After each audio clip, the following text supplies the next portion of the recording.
Hey everyone, I'm Nisha. Welcome to Little Craft Nest. So I just told my kids we're going strawberry picking tomorrow and they're very excited. So my 9-year-old daughter grabbed a t-shirt from her room and was like, Mom, can you make me a shirt for tomorrow? She said, I want it to say, I'm as sweet as a strawberry. And I thought that was very cute.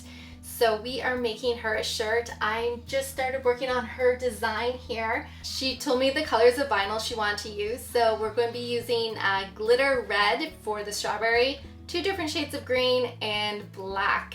So I will be showing you some tips of how to layer these different colors of vinyl on a shirt. So the supplies we'll need for this project are some vinyl, a heat press or easy press, or even a home iron if you don't have either of those. You'll also need a Cricut cutting machine and a blank shirt. Let's get started. Here in Design Space, I started making the design for my daughter's shirt. I just took in this strawberry image that I altered, and I also typed in the text that she wanted for her shirt. The fonts I used are chalkboard for the small font here, and I also used a font called Strawberry Blossom. Now these fonts are not from Design Space. I imported these fonts. If you don't know how to upload fonts and pictures to Design Space, check out my other videos on that. I'll leave a link below in the description. Now to get a better idea of what our design is going to look like on the shirt, we can grab a template from the side. So on the left here it says templates. And then we're going to scroll down and click on classic t-shirts. And at the top where it says type, we're going to change that to kids short sleeve. And we're going to leave that at small. Now I'm going to grab my design here and put it over the image. And we can also change the color of our shirt. So we go to the bottom right where it says classic t-shirts, just click that, and then go back to the top where it says color, click on that. And the color of the shirt we're doing is this very light green, kind of minty color. So let's see if we can find something close. There, that looks good. Now we can also get rid of these graph lines if you don't want to see those. So if we go right between the rulers at the top and we press in between the 2 rulers, our grid lines are now disappeared.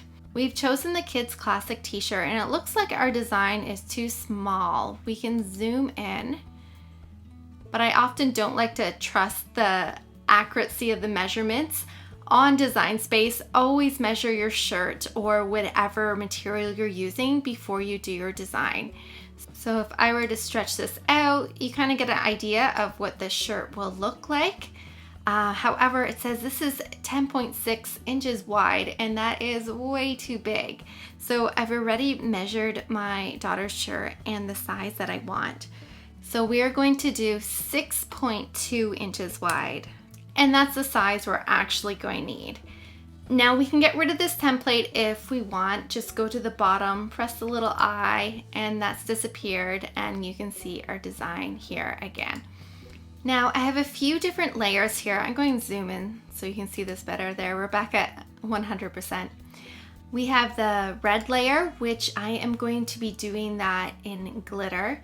And then we have 2 different shades of green. And then we have our text that is all in black. Now, before we press make it, I'm going to attach all my text together so it cuts out just this way rather than each word individually by itself. So at the bottom right, I'm going to press attach. And now all of these will cut out together. Now the strawberry right here, I have it grouped together right now just so it's easier to move around. But if I were to ungroup it, you would see I have my red layer, and I have the light green layer, and I also have this dark green layer. Now for these 3 pieces I attach together so I know where to lay them when we apply the design to the shirt. If they were to cut out separate, it'd be a little hard to line them all up, so that's why I attach those 3 pieces together. So let's go to make it.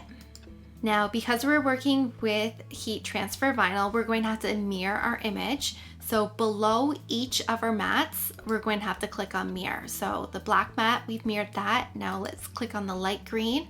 We'll mirror that one. The dark green, mirror, and then a red strawberry. And then press continue.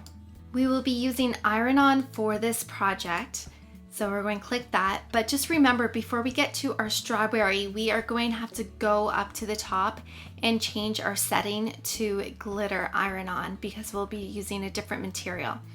So let's load our mats and get our images cut out.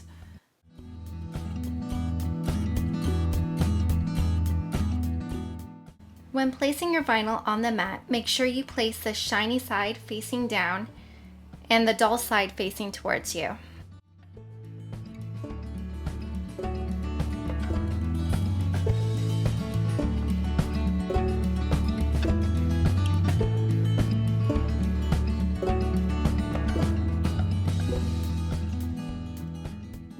Now before we do our glitter layer, we're going to press here at the top where it says base material set to, and we're going browse material. I'm going to type in glitter, and you'll find glitter iron-on right here. Just click there, press done, and now we can continue with our cut.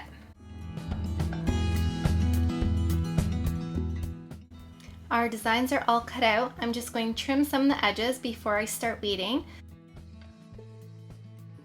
Place your design shiny side down and gently pull back the excess vinyl with a weeding tool.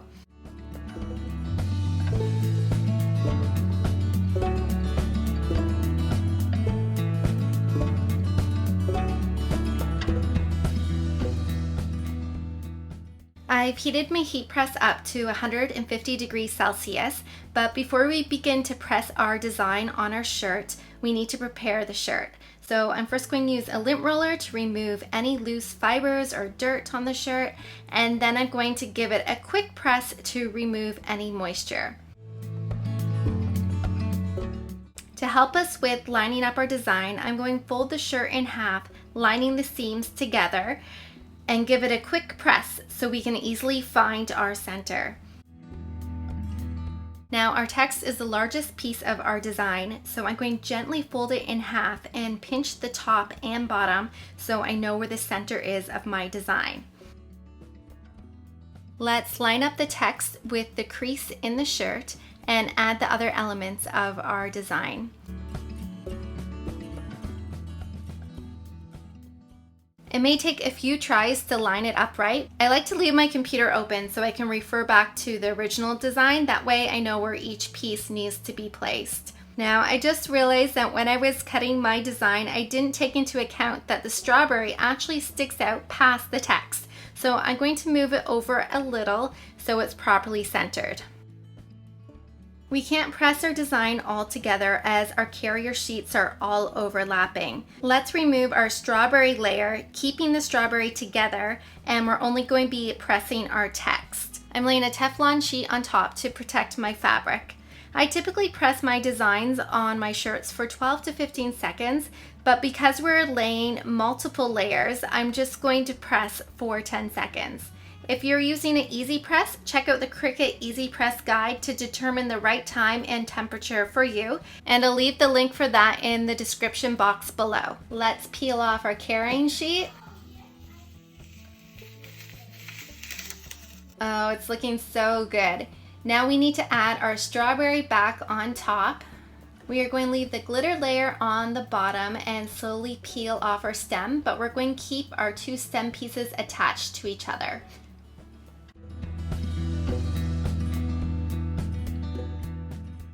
Now let's attach our stem. Once again, we're going to be leaving the bottom layer down and peel off the top layer. Now we just need to add our last piece. This time I'm going to press for a full 12 seconds. And here it is, our sweet strawberry shirt. Now remember, we'll need to wait about 24 hours before we can wash it, but my daughter can wear it right now, so let's go strawberry picking. Let me know in the comments if you plan to go strawberry picking, and if you enjoyed this video, give it a thumbs up and consider pressing that subscribe button for more crafting tutorials.